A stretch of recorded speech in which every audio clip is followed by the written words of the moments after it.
औज़ुबिल्लाहि मिनश्शैतानिर्रजीम बिस्मिल्लाहिर्रहमानिर्रहीम। अस्सलाम वालेकुम स्टूडेंट्स, कैसे हैं आप लोग जी।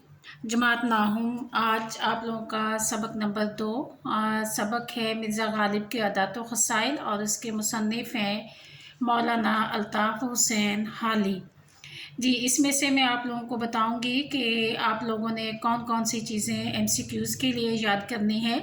15 नंबर का आप लोगों का एमसीक्यूज़ का हिस्सा होता है, मारूज़ी हिस्सा होता है, जिसमें मुसन्निफ़ के तारुफ़ में से, सबक के अंदर से और बैक एक्सरसाइज से और ग्रामर पोर्शन से एमसीक्यूज़ बनते हैं।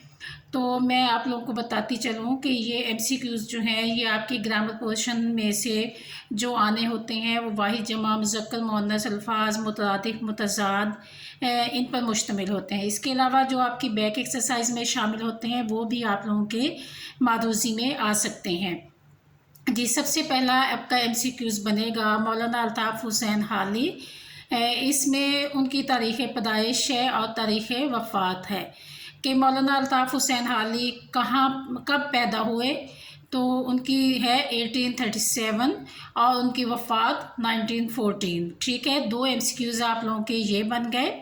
और उसके बाद आपने कि मौलाना अल्ताफ़ हुसैन हाली कहाँ पैदा हुए, ये देखें। पहला आपका तीसरा एमसीक्यूज़ बनेगा मौलाना अल्ताफ़ हुसैन हाली कहाँ पैदा हुए थे, पानीपत में पैदा हुए थे। और उसके बाद इनके ये एमसीक्यूज़ बनने के बाद इनके देखें इस पैराग्राफ के लास्ट में है कि मौलाना अल्ताफ़ हुसैन हाली को सरकार हैदराबाद से कितने रुपए वजीफ़ा मिलता था।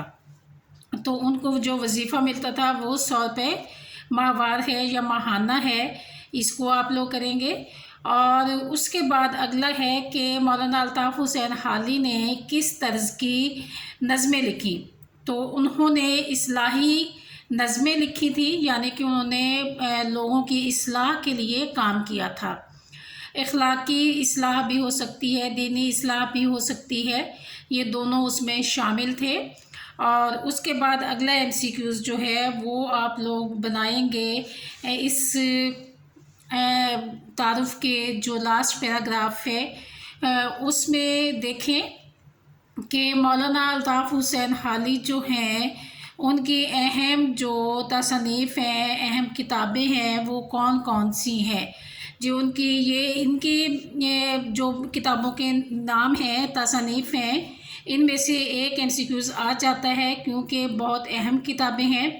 हयात जावेद है, यादगार गालिब है, हयात सादी है, मुकदमा शेर व शायरी है, मदरजुल इस्लाम है और आखिर ज़िक्र किताब मुसद्दस हाली है। ये बहुत अहम एमसीक्यूज़ है।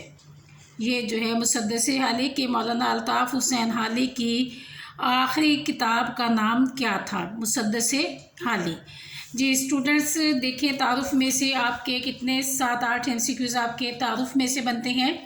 इन एमसीक्यूज़ को आप अपनी एक रफ़ रजिस्टर बनाएं जिसमें आप इनको सवाल की तरह से लिखें और इनका आंसर जो है 1 वर्ड आंसर लिखें।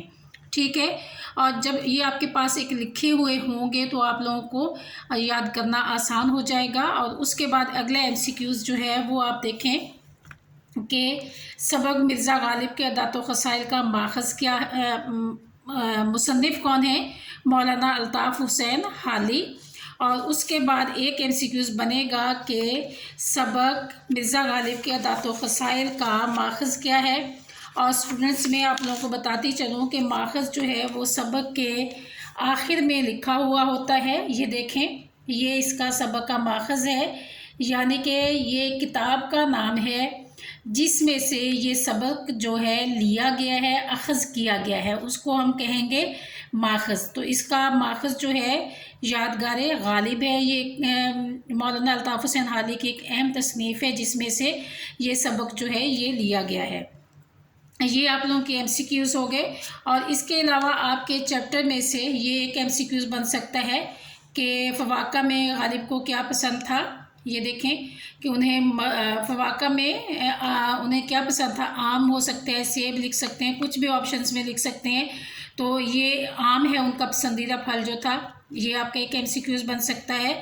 और इसी तरह से चैप्टर के अंदर से बहुत, और एक ये देखें کہ ظرافت مزاج میں اس قدر تھی، حیوان ناطق کی بجائے حیوان ظریف کہا جائے تو بجائے یہ بھی آپ کا ایک MCQs ہو سکتا ہے کہ مزاج میں کیا بہت زیادہ تھی، ظرافت. ٹھیک ہے، یہ آپ لوگوں کے چیپٹر میں اور متعارف میں سے آپ کے MCQs بننے ہیں.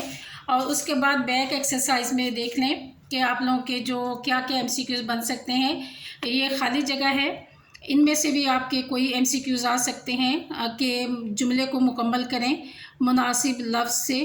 تو جس میں ہے مرزا غالب کے اخلاق نہایت وسیع تھے، اور یہ آپشنز میں آ سکتا ہے، اور آپ کا یہ جو ہے یہ آپ کا MCQs میں آ سکتا ہے. اسی طرح سے یہ باقی بھی جو ہیں یہ آپ کے MCQs میں آ سکتے ہیں. اور اس کے بعد آگے دیکھیں، معروضی ہے، مرزا غالب کی نہایت وسیع تھے اخلاق. مرزا غالب دوستوں کے کن باتوں سے کبھی تنگ دل نہ ہوتے تھے؟ فرمائشوں سے. لوگ اکثر مرزا کو خط لکھتے تھے، محبت بھرے، دکھ بھرے، بیرنگ طویل. جی بیرنگ خط ہیں، بے رنگ نہیں. عموماً بچے اس کو بے رنگ پڑھتے ہیں، بے رنگ نہیں ہوتا، بیرنگ ہوتا ہے. وہ ایسے خطوط ہوتے ہیں جن پر ٹکٹ نہیں لگی ہوتی، جس کے لفافے پر ٹکٹ نہیں لگی ہوتی اس کو بیرنگ خط کہا جاتا ہے. مرزا کی طبیعت میں بدرجہ غائب تھا مروت اور لحاظ. ایک صحبت میں مرزا غالب کس کی تعریف کر رہے تھے؟ جی میر تقی میر. کس نے سودا کو میر پر ترجیح دی؟ ذوق نے. فواقہ میں یہ دیکھیں یہاں پہ MCQs یہ آ گیا. فواقہ میں غالب کو بہت مرغوب تھا. عام، مرغوب کا مطلب ہے پسند تھا. اور اس کے بعد یہ اعراب والا ہے، یہ آپ کے سلیبس کا حصہ نہیں ہے. اور یہ میچ کرنا ہے کالم، اس کو بھی آپ نے چیپٹر کے لحاظ سے میچ کرنا ہے. اس میں بھی سے کوئی MCQs بن سکتا ہے. اور اس کے بعد یہ اگلا سوال ہے، سوال نمبر 7 ہے، جس میں مذکر و مؤنث الگ کرنے ہیں. اب اس میں کوئی جنس نہیں ہے، اس کو آپ نے اس طرح سے، یہ آسان طریقہ جو ہوتا ہے وہ ایسے ہوتا ہے، ہوتی سے آپ لوگ اندازہ کریں کہ کون سا مذکر ہو سکتا ہے کون سا مؤنث. دیکھیں، غم ہوتا ہے تو یہ مذکر ہوگا، خوشی ہوتی ہے مؤنث ہوگا، خط ہوتا ہے مذکر ہے، مذہب ہوتا ہے مذکر ہے، ملت ہوتی ہے مؤنث ہے، حرف ہوتا ہے مذکر ہے، غزل ہوتی ہے تو یہ مؤنث ہے، مروت ہوتا ہے تو ہوتا ہے، یہ ہوتی ہے، مروت ہوتی ہے تو یہ مؤنث ہے، لحاظ ہوتا ہے یہ مذکر ہے، ٹکٹ ہوتی ہے یہ مؤنث ہے، حوصلہ ہوتا ہے مذکر ہے، وضع ہوتی ہے یہ مؤنث ہے، جاڑا ہوتا ہے، جاڑا کا مطلب سردی ہے، جاڑا ہوتا ہے یہ مذکر ہے، ظرافت ہوتی ہے یہ مؤنث ہے. جی اسٹوڈنٹس، یہ آپ لوگوں کے MCQs ہیں جو آپ نے اپنے ایگزام میں یاد کرنے ہیں. اور 15 نمبر کا آپ کا MCQs کا نمبر ہوتا ہے، معروضی کو ہوتا ہے 15 میں سے 15. اگر آپ لوگ نمبر حاصل کر لیتے ہیں تو بیٹا آپ لوگ 70 کی رینج میں آسانی کے ساتھ آ سکتے ہیں. انشاءاللہ نیکسٹ لیکچر میں میں آپ لوگوں کو اس سبق کا خلاصہ اور اقتباس کی تشریح بتاؤں گی کہ اس سبق میں کون کون سے اہم اقتباسات ہیں اور ان کو آپ نے کس طرح سے ان کی تشریح کو یاد کرنا ہے. اوکے اسٹوڈنٹس، اللہ حافظ.